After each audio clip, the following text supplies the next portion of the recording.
Olá, pessoal. Todo mundo aqui já deve ter falado, ou pelo menos escutado alguém dizer a expressão "eu não aguento mais isso aqui".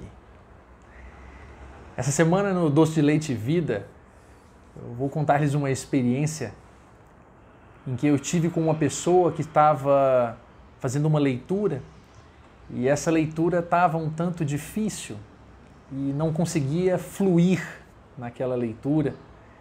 E aí, numa certa altura, essa pessoa muito amada por mim virou-se para mim e disse: então, eu não aguento mais ter que ler. Eu falei: mas ler o quê? Esse livro? Não, nada. Eu, na hora, até pensei em esclarecer essa pessoa querida, dizendo-lhe que com apenas 6 anos, ela ainda teria muito o que ler pela frente. 6 anos e não aguenta mais ler. Por certo, porque ainda está aprendendo ainda. Mas nesse sentido, eu precisei dizer à minha filha, sem desanimá-la, de que ela estava apenas começando. E o começo, de verdade, sempre vai exigir da gente um tanto mais de esforço. Mas me fez rir imaginar que uma pessoa com 6 anos de idade possa dizer que já não aguenta mais fazer alguma coisa.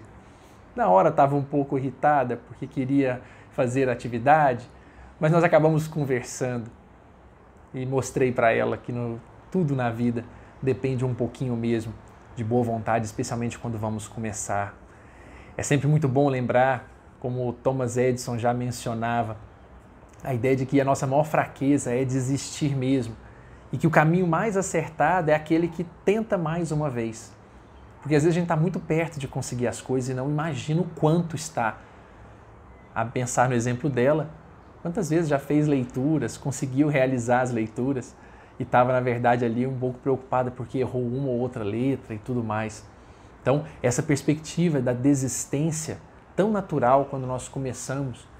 Me lembro bastante de uma das palavras, salvo engano, do padre Fábio de Mello, em que ele menciona e conta uma bela história em que a criança não conseguia abrir uma fruta e aí ele pede então para que o pai faça o começo, ajude no começo e depois ele dava conta de seguir.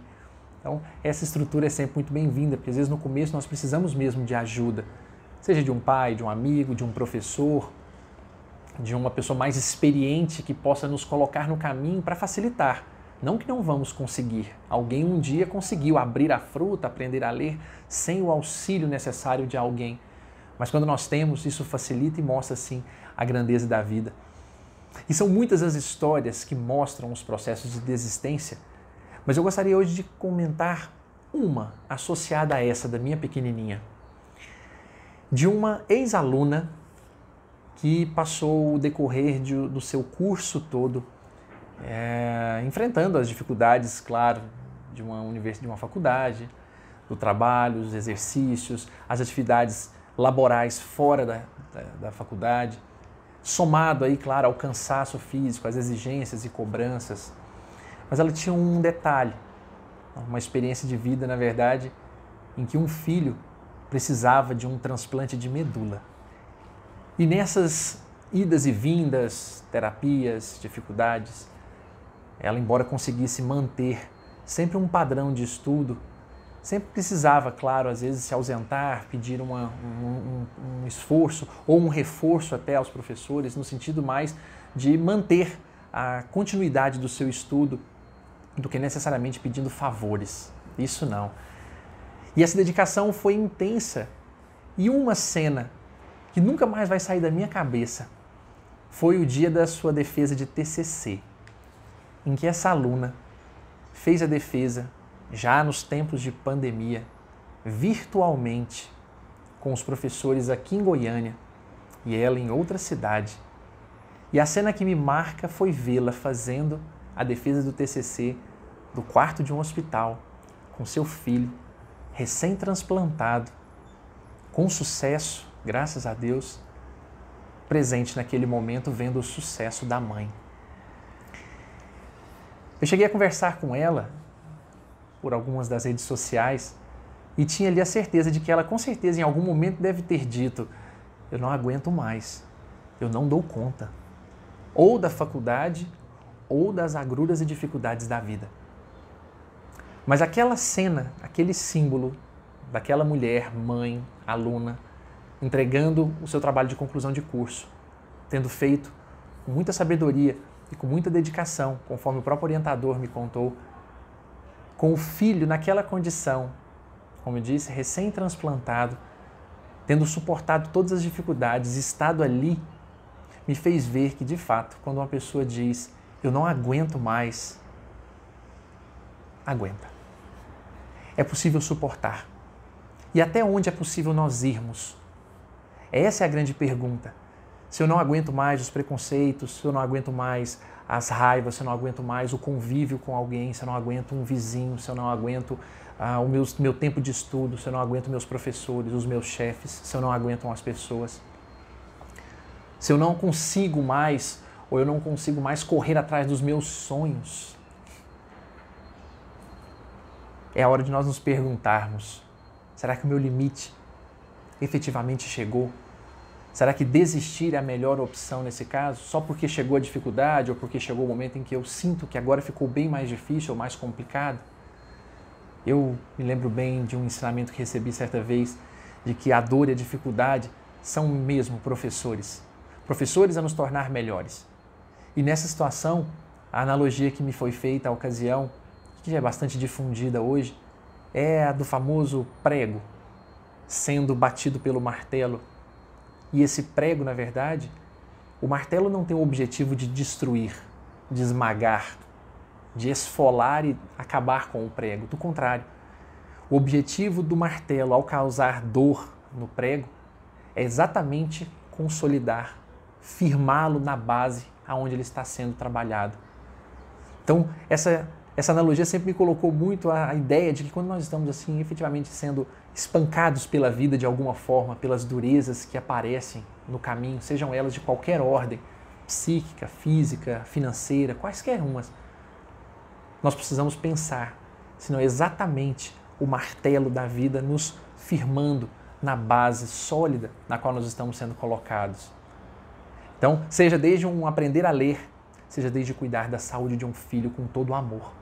Então, esses resultados, na verdade, a gente está muito preocupado com o início, como eu falei, de começar a fazer. E já queremos os resultados, o final. Vivemos muito dedicados a esses dois. Começar, é importante começar, e queremos o resultado, já pronto. Seja ele financeiro, de saúde e assim por diante. Mas eu gosto muito de lembrar, aí sim, Guimarães Rosa, me parece que é um gênio nesse sentido, quando diz que o que importa não é o início e não é a chegada, é a travessia. A travessia é o que realmente nos define e nos mostra efetivamente que somos capazes de ir além e não desistirmos, de entregarmos um resultado melhor, de vivermos essa travessia e tudo aquilo que passamos por ela, sejam elas as ansiedades, os problemas, os percalços, os preconceitos, os ataques, as afrontas. Mas no meio disso tudo também temos as delícias e os prazeres dos amigos, da família, da vida, da nossa própria saúde, das pessoas que estão ao nosso redor e daquilo que aprendemos também. Então que nós possamos aos poucos, construindo a cada dia, nesse exercício de durezas e marteladas, mas também de suportarmos melhor, amortecermos melhor as quedas e as dificuldades, talvez assim nós consigamos de verdade vivermos melhor, fazermos uma travessia melhor e não desistirmos hora nenhuma, não nos entregarmos hora nenhuma, lembrando sempre as belíssimas palavras de Cora Coralina, quando já nos recomendava: não te deixes destruir, ajuntando novas pedras e construindo novos poemas. Recria tua vida sempre, sempre. Remove pedras e planta roseiras e faz doces. Recomeça. Faz de tua vida mesquinha um poema e viverás então no coração dos jovens e na memória das gerações que hão de vir. Essa fonte é para uso de todos os sedentos. Toma a tua parte, Venha a estas páginas e não entrave seu uso aos que têm sede. Sede de vida, sede de dedicar-se, sede de ser melhor. Porque em um certo momento optaram por não desistir. Desistir de chegar na sua profissão, desistir de formar-se, desistir de querer ser uma pessoa melhor, de ser um pai melhor, um amigo melhor.